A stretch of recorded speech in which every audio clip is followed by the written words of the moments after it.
Yes, ఇదేంటంటే రోజు అలవాటు ఉన్న పనిలాగా వచ్చి నించున్నారు మీరు నేను పిలవగానే. అంటే రోజు అంటే షూటింగ్ చేసి చేసి అలవాటు అయిపోయినట్టుంది కదా. ఓకే, మీ పేరు మంగపతి. నిన్న రాత్రి మీరు పెరుగన్నం తిన్నారు, అవునా కదా? చెప్పండి. అన్నీ మీరే చెబుతున్నారు, చెప్పండి. అంటే అడుగుతున్నాను నేను, మీరు అడిగితే నా ఆన్సర్ కూడా మీరే చెప్తున్నారు.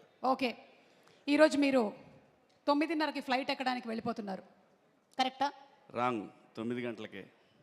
అరగంట ముందు వెళ్తున్నారు, అంతే కదా? అరగంట టైంకి వెళ్తున్నా. మంగపతి గారు, నేను అడిగినటువంటి ప్రశ్నకి సూటిగా సమాధానం చెప్పండి. మీ మీద ఒక కేసు నమోదైంది. ప్రియదర్శి మీ మీద ఒక కేసు వేద్దాం అనుకుంటున్నాడు. దర్శి కూడా ఈ సంగతి తెలుసో లేదో తెలియదు, కానీ ఈ సినిమాలో హీరో ప్రియదర్శినో హర్ష్ రోషనో కాదు, మంగపతి అనేటువంటి నేను అని మీరు అంటున్నారు అని ఒక అపవాదు. ఇది ఎంతవరకు నిజం? 14th మీకే తెలుస్తుంది. అంటే మీరు చెప్పకనే చెప్తున్నారా మీరే ఇందులో హీరో అని? ఈ సినిమాకి హీరో నాని గారండి, గుర్తుపెట్టుకోండి. ఈ సినిమాకి ప్రొడ్యూసర్ కదా నాని గారు, హీరో ఎలా అయ్యారు? ఆల్రెడీ ఆయన హిట్ పారడైజ్ చేస్తున్నారు. మీరు మేము అడిగినటువంటి ప్రశ్నలకు సూటిగా సమాధానం చెప్పడం లేదు. మంగపతి గారు, నాకు ఎప్పుడు అడ్డదిడ్డంగా మాట్లాడటం రాదు, స్ట్రైట్గా మాట్లాడితే నాకు వచ్చు. అర్థమైంది. మీరు కొంచెం గ్యాప్ ఇస్తే నేను ఏదో మాట్లాడి వెళ్ళిపోతా. లేదు, మీరు మాట్లాడాలంటే సెంటర్ స్టేజ్కి వెళ్ళాలి. ఇక్కడ మాత్రం మేము అడిగిన ప్రశ్నలకి మాత్రమే సమాధానం చెప్పాలి. థ్యాంక్ యూ నా మంగపతి గారు. ఓకే, రండి రండి. శివాజీ గారు, ఎస్ చెప్పండి. సో కంగ్రాచులేషన్స్ అండి, సూపర్ క్యారెక్టర్ పోర్ట్రే చేశారు. మీ వల్లే కొన్ని సెక్షన్స్ జనాలకి తెలియబోతున్నాయి అని అర్థమవుతుంది మాకు. మీరేం చెప్పాలనుకుంటున్నారు? అందరికీ నమస్కారం అండి. ఈ సందర్భంగా నేను మీకు ఒక ముఖ్యమైన విషయం చెప్పాలి. నా లైఫ్లో బూచమ్మ బూచోడు అనేది ఒక 13 years బ్యాక్ నేను చేసిన సినిమా.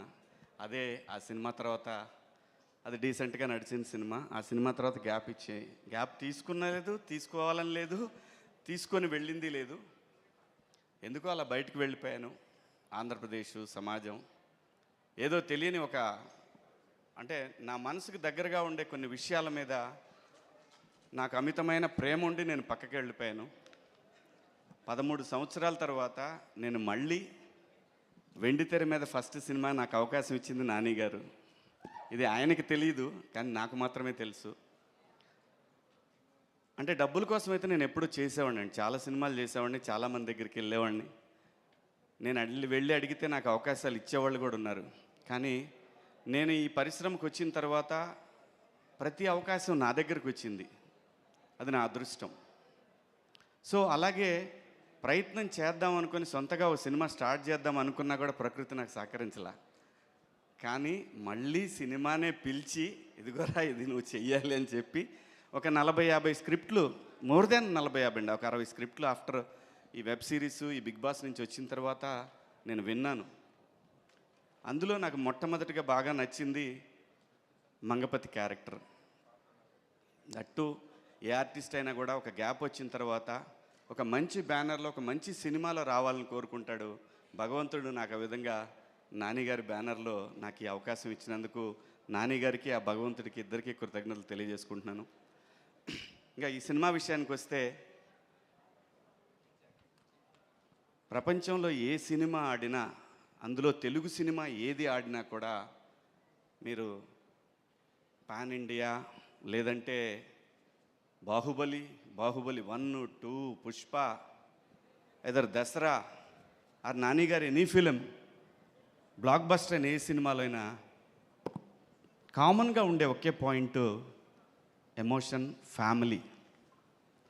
ఫ్యామిలీ లేకుండా ఏ సినిమా బ్లాక్ బస్టర్ అవ్వలేదు ఇంతవరకు కూడా. ఎక్కడా కూడా ఫ్యామిలీ ఎమోషన్ లేకుండా ఏ సినిమా కూడా, రేర్గా అప్పుడప్పుడు జరుగుతూ ఉంటాయి.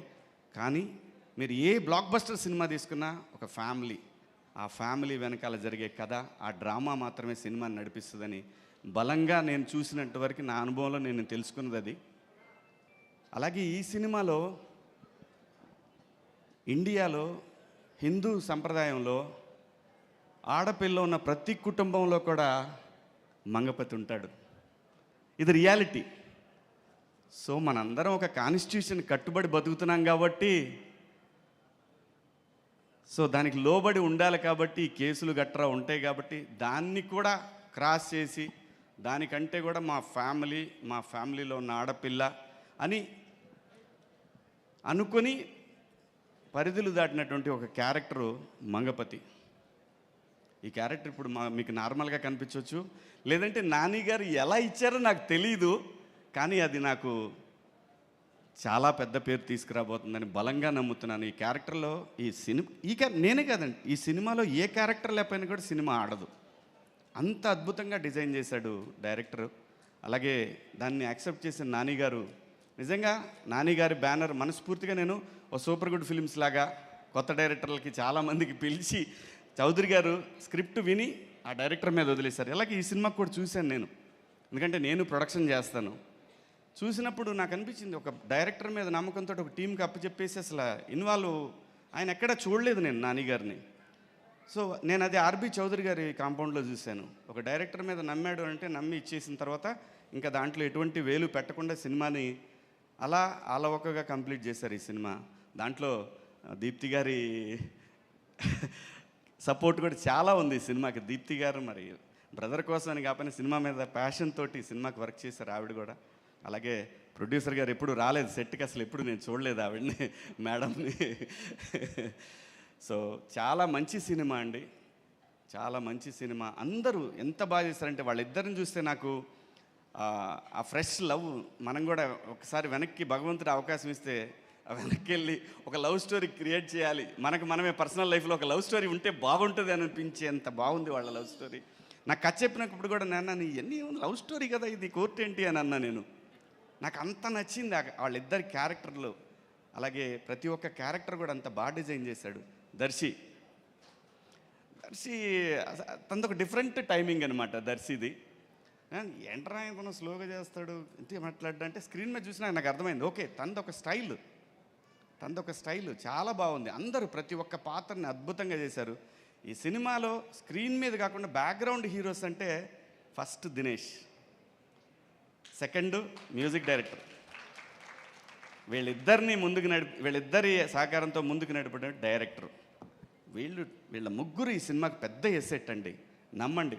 ప్రతి సీను కూడా ఎంత బాగా తీశారంటే ఈ మధ్యకాలం, అంటే నేను చేసింది ఫస్ట్ సినిమాలండి ఈ మధ్యకాలంలో అని కాదు, నాకు కొత్తగా అనిపించింది. నేను అప్పుడే ఫస్ట్ టైం సినిమా చేస్తున్నాను అంత బాగా అనిపించింది. నేను క్యారవాన్ దిగానంటే మళ్ళీ నేను ఎప్పుడు వెళ్ళలేదు, అక్కడే ఉండి చూశాను నేను వీళ్ళు ఎలా తీస్తున్నారు. మళ్ళీ మనం చేసినప్పటికి ఇప్పటికైనా డిఫరెన్స్ ఉందా అంటే డెఫినెట్గా. నేను మిస్సమ్మ సినిమా తీసేటప్పుడు అలా తీసాడు డైరెక్టర్, మొత్తం చుట్టూ తీసేవాడు. ఏంటంటే ఇది ఒకసారి అయిపోయింది కదా ఎదురుగా పెడితే కెమెరా, అంత బాగా తీశాడు. నిజంగా నాకు మిస్సమ్మ మేకింగ్ అప్పుడు ఎలాగైతే నేను ఎంజాయ్ చేస్తూ చేశానో అలాగే ఈ సినిమా మేకింగ్ చూసి చాలా హ్యాపీగా అనిపించింది. దినేష్ గారు ప్రతి ఒక్కళ్ళని కూడా, కెమెరామెన్ దినేష్ గారు ప్రతి ఒక్కళ్ళని కూడా చాలా చాలా అందంగా చూపించారు. అది విలన్ కూడా అందంగానే చూపించాడు అనిపించింది నాకు. నేను అందంగానే ఉంటాను అనిపిస్తలేండి, అంత బాగా తీశారు. అందరూ కూడా చాలా బాగా చేశారు. నాని గారు thank you so much, love you. ఎందుకంటే నాకు సినిమా ప్రొడక్షన్ చేయాలి చాలా కోరిక, అందరి వల్ల కాదు, అది కొందరికే వర్కౌట్ అవుద్ది.